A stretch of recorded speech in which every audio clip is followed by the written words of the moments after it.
Hello everyone, welcome back to my YouTube channel. आज हम genetics का एक और टॉपिक पढ़ रहे हैं which is chromosomal theory of inheritance. Chromosomal theory of inheritance Sutton and Boveri ने दिया था 1902 में।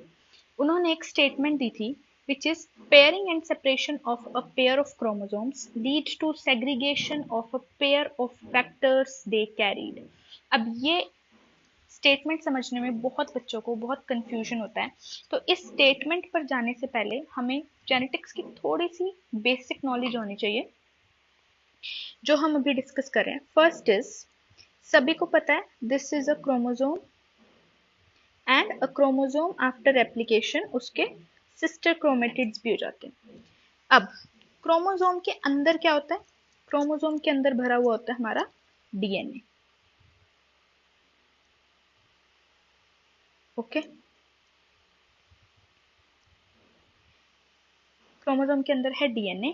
अब अगर आप डीएनए को बाहर निकालेंगे तब आपको क्या पता चलेगा कि डीएनए पर क्या प्रेजेंट है। डीएनए पर जीन्स पाए जाते हैं जिन्हें मेंडल ने फैक्टर बोला था।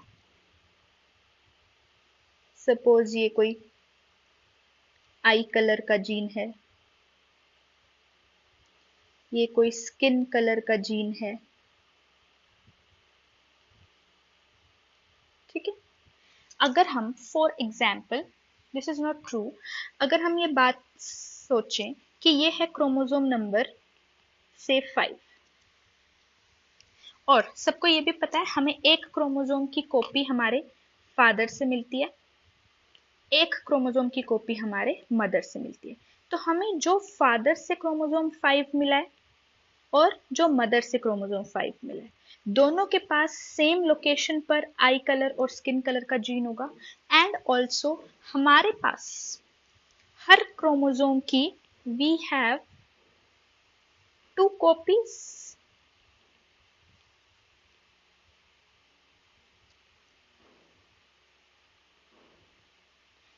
जैसे हमारे पास 23 यूनिक क्रोमोसोम्स हैं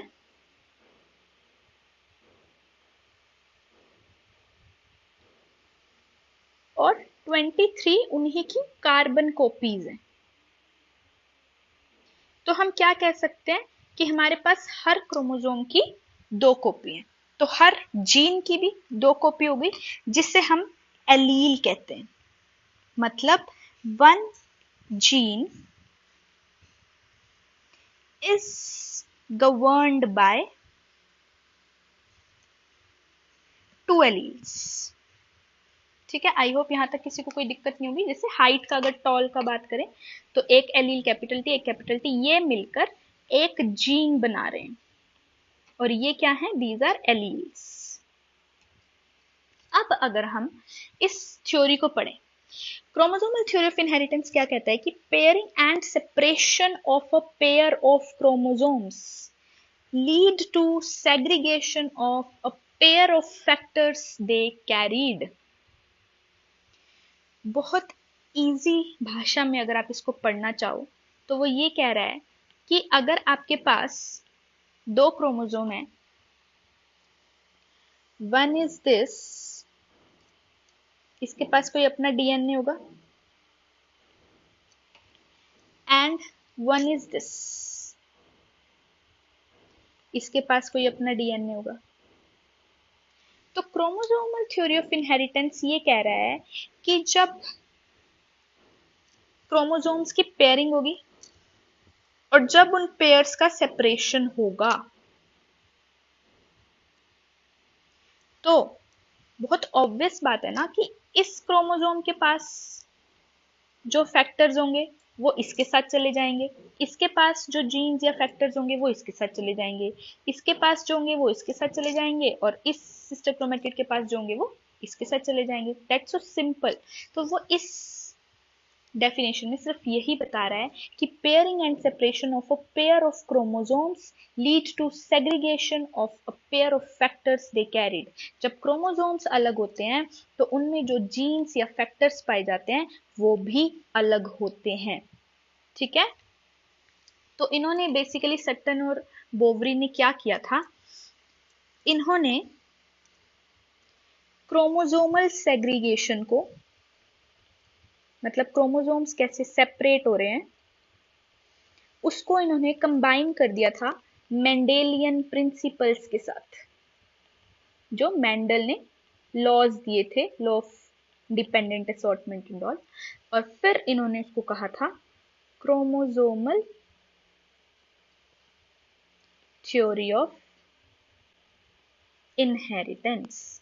आई होप आज इस लेक्चर के बाद किसी बच्चे को कभी क्रोमोजोमल थ्योरी ऑफ इनहेरिटेंस में कोई प्रॉब्लम नहीं होगी। इसके बाद क्रोमोजोमल थ्योरी ऑफ इनहेरिटेंस के कुछ पोस्टुलेट्स हैं, जिसमें फर्स्ट पोस्टुलेट ये कहता है कि chromosomes are vehicles of heredity. अब अगर आपको कहीं जाना है, अपने घर से कहीं 200 किलोमीटर दूर जाना है, आप क्या करते हैं? आप एक कार या ट्रेन में बैठ जाते हैं एंड आप वहां पहुंच जाते हैं। तो वहां पर जहां आप पहुंच रहे हैं, जिसके थ्रू पहुंच रहे हैं, वो क्या कर रहा है? आपको एक जगह से दूसरी जगह ट्रांसफर करने का काम कर रहा है, विच इज व्हीकल। तो क्रोमोजोम्स भी तो यही कर रहे हैं। क्रोमोजोम्स के पास जो जीन्स हैं, वो क्या कर रहे हैं? क्रोमोजोम पहले एक ऑर्गेनिज्म में है, जब वो अलग अलग हो जाएंगे, गैमेट्स बन जाएंगे, अलग ऑर्गेनिज्म में चले जाएंगे, पेरेंट से बच्चे में आ गए, तो बच्चे में आए तो क्रोमोसोम, बट अपने साथ क्या लेकर आए? जीन्स लेकर आए। और जीन्स क्या है? Genes are the basic unit of heredity. Heredity क्या है? कि हमें अपने माता पिता से क्या मिला। ठीक है, तो फर्स्ट पोस्टुलेट सबको समझ में आ गया। क्रोमोसोम्स क्या है? व्हीकल्स ऑफ हेरिडिटी है। कैसे हैं व्हीकल्स ऑफ हेरिडिटी? हेरिडिटी किसकी वजह से हो रही है? जीन्स की वजह से। जीन्स कहाँ पाए जा रहे हैं? डीएनए में। डीएनए कहाँ पाया जा रहा है? क्रोमोसोम के अंदर। और ट्रांसफर क्या हो रहा है? पूरा का पूरा क्रोमोसोम हो रहा है। तो इससे क्या समझ में आया आपको?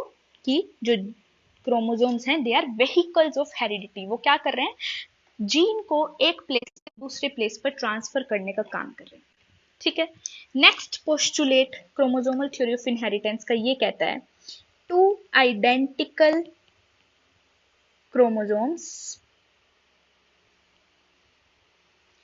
Form a homologous pair. कोई कंफ्यूजन वाली बात नहीं है। होमो मीन्स होता है सेम। अभी मैंने आपको क्या बताया था कि हमें 23 क्रोमोसोम्स हमें हमारे फादर से मिलते हैं, 23 क्रोमोसोम्स हमें हमारी मदर से मिलते हैं, जिसमें से 23 आर यूनिक और 23 उनकी कार्बन कॉपी है। ठीक है, तो अब हमारे पास ऐसे 1 2 क्रोमोसोम 1 क्रोमोसोम 2 क्रोमोसोम 3 ऐसे लेकर हमारे पास वी हैव 46 क्रोमोसोम्स, जिसमें 23 क्रोमोसोम्स सेम हैं और बाकी 23 इन्हीं की कॉपीज हैं। तो अब सेकंड पोस्टुलेट में वो क्या कहना चाह रहा है कि अगर आप क्रोमोसोम नंबर से 2 की बात करें, तो अगर मैं मदर का क्रोमोसोम नंबर 2 ले लूं, ये सपोज मुझे मेरी मदर से मिला है, दिस इज क्रोमोसोम नंबर 2। ठीक है, ये मैं अपने फादर का क्रोमोसोम नंबर 2 ले लूं। अगर मैं इन दोनों को कहूं कि ये सेम है, तो उसमें कोई प्रॉब्लम तो नहीं है?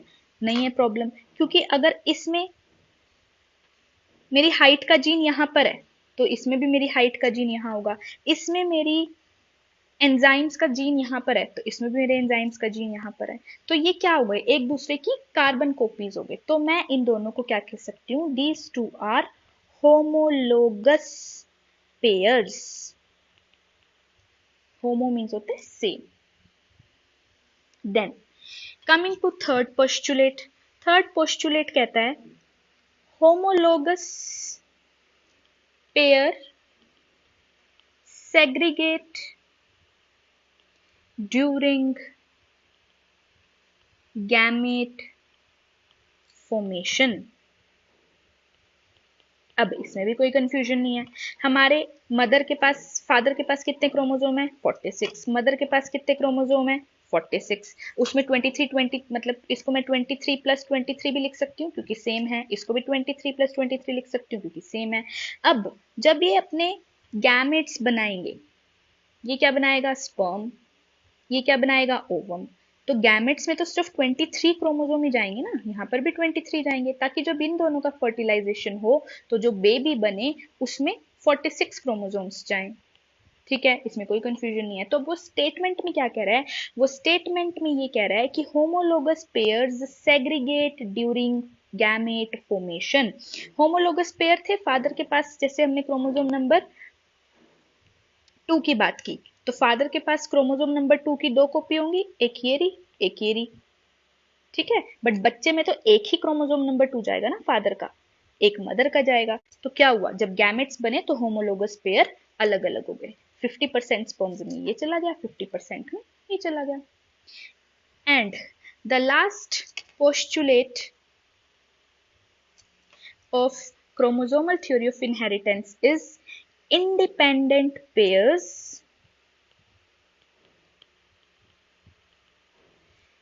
segregate independently। इसको समझने के लिए हम एक डायग्राम से समझेंगे। देखो, ये डायग्राम आपकी एनसीईआरटी भी समझा रही है। अगर मेरे पास 4 तरह के chromosomes,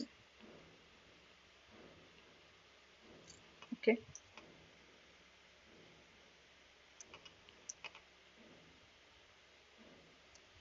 and this is what, this is meiosis 1 anaphase. Anaphase में सबको पता है, मियोसिस 1 के एनाफेज में क्या होगा, क्रोमोसोम्स अलग अलग हो जाते हैं, ठीक है। These are attached by spindle. अब मियोसिस 2 में क्या होगा, मियोसिस 2 में सिस्टर क्रोमेटिड्स अलग हो जाते हैं। मियोसिस 1 में क्रोमोसोम्स अलग होते हैं, मियोसिस 2 में सिस्टर क्रोमेटिड्स अलग होते हैं। तो अब क्या होगा, सेपरेशन होगा। कैसे होगा सेपरेशन, बस सिस्टर क्रोमेटिड्स अलग अलग हो जाएंगे।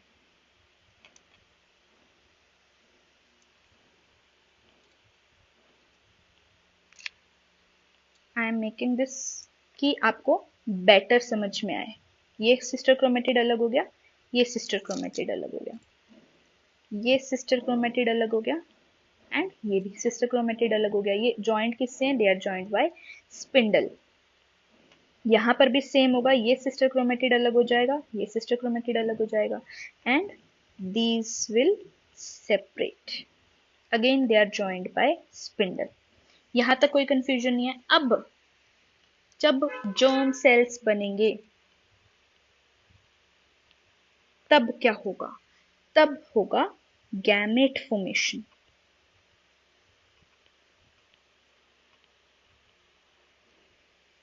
कैसे गैमेट्स बनेंगे, इट्स वेरी इजी। एक ये अलग अलग हो गए, ये सिस्टर क्रोमेटिड्स अलग हो गए,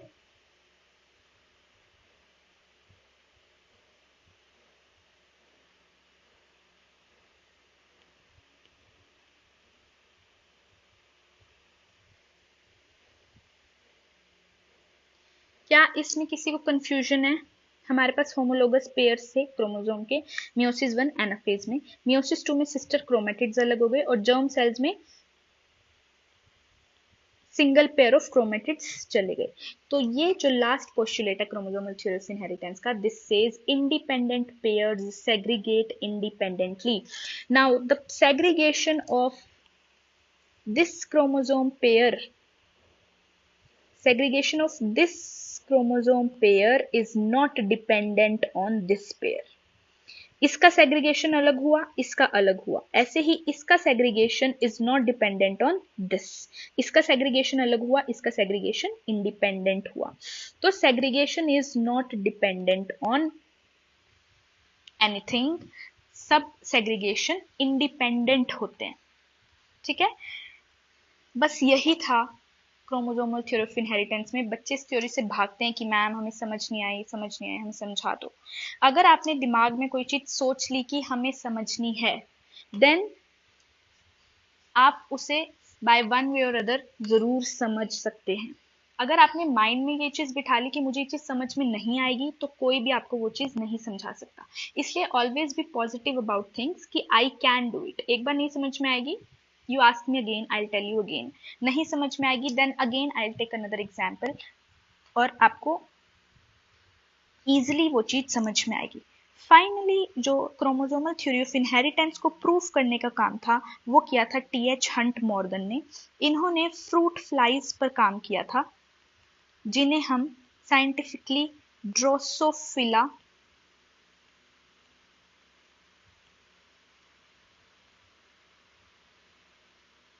मेलानोगैस्टर के नाम से जानते हैं। ये फ्लाइज सबने देखी होंगी, अगर आप कहीं पर बनाना को रख दें कुछ टाइम के लिए ओपन करके तो उस पर छोटी छोटी छोटी फ्लाइज आ जाती हैं, उन्हें हम फ्रूट फ्लाइज कहते हैं या साइंटिफिकली ड्रोसोफिला मेलानोगैस्टर कहते हैं। इन्होंने फ्रूट फ्लाइज पर काम किया था and he proved chromosomal theory of inheritance कि हाँ, जो सटन और बोवरी ने कहा था वो बिल्कुल सही कहा था। सटन और बोवरी ने क्या कहा था? सटन और बोवरी ने कुछ पॉइंट्स दिए थे। सबसे पहले ये कहा था कि जो व्हीकल्स होते हैं हेरिडिटी के वो क्रोमोसोम्स होते हैं। अगर आप दो आइडेंटिकल क्रोमोसोम्स को एक साथ रख दे तो वो एक होमोलोगस पेयर बनाते हैं, और वो होमोलोगस पेयर कब अलग होंगे? जब गैमेट फॉर्मेशन होगा। और गैमेट फॉर्मेशन में जब होमोलोगस पेयर्स अलग होते हैं तो वो इंडिपेंडेंट सेग्रीगेशन होता है, they are not dependent on anything. now NCERT is talking last thing for this, which is कि मॉर्गन ने ड्रोसोफिला को क्यों सिलेक्ट किया, उसके कुछ एडवांटेजेस थे। सबसे पहला एडवांटेज था कि आप ड्रोसोफिला को सिंपल मीडियम पर ग्रो कर सकते हैं, सिंपल सिंथेटिक मीडियम्स पर इसको ग्रो कर सकते हैं। हम लैब में इन पर बहुत एक्सपेरिमेंट्स करते थे, इसमें आपको कुछ नहीं करना होता, सिर्फ एक ग्लूकोज का मीडियम आप रख दीजिए या बनाना रख दो, उस पर ड्रोसोफिला आ जाते हैं। दूसरा एडवांटेज क्या था? इनका जो जनरेशन टाइम होता है वो बहुत शॉर्ट होता है।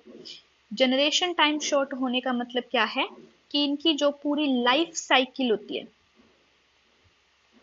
वो 12 to 14 डेज की होती है। तो अगर आपको कोई एक्सपेरिमेंट करना है तो आपको उसकी प्रोजनी जल्दी जल्दी चाहिए होती है, इसीलिए मॉर्गन ने ये एक्सपेरिमेंट ड्रोसोफिला पर किया, क्योंकि उन्हें बहुत जल्दी इसके बेबीज मिल जाते थे। तीसरा क्या था कि इनका कोई पर्टिकुलर ब्रीडिंग सीजन नहीं होता। जैसे एनिमल्स का ब्रीडिंग सीजन होता है, इनका कोई पर्टिकुलर सीजन नहीं होता, आप इनकी ब्रीडिंग पूरे साल कर सकते हैं। देन हर एक ब्रीडिंग में, हर पर मेटिंग उन्हें हंड्रेड्स ऑफ प्रोजनी मिल रहा था, मतलब बहुत सारा एक्सपेरिमेंटल मटेरियल मिल रहा था एक मेटिंग करवाने से। So that was also plus point. Then next plus point था, इसमें बहुत अच्छा सेक्सुअल डायमॉर्फिज्म होता है, आप मेल और फीमेल को इजीली अलग कर सकते हैं। जो मेल्स होते हैं वो स्मॉलर होते हैं और जो फीमेल्स होती हैं वो थोड़ी बड़ी होती हैं, females are bigger. Okay, and also one more point was कि इनमें बहुत सारी उन्हें हेरिडिटरी वेरिएशंस मिली, जिससे उन्हें म्यूटेशंस और जीन्स को स्टडी करना और आसान हो गया। This is all about chromosomal theory of inheritance. I hope अब आज के बाद आपको chromosomal theory of inheritance में कोई confusion नहीं होगी। Still अगर किसी बच्चे को confusion है, आप comment section में मुझसे अपने doubts पूछ सकते हैं, and next आप क्या पढ़ना चाहते हैं वो भी आप मुझे comment section में बता सकते हैं। Thank you, have a nice day.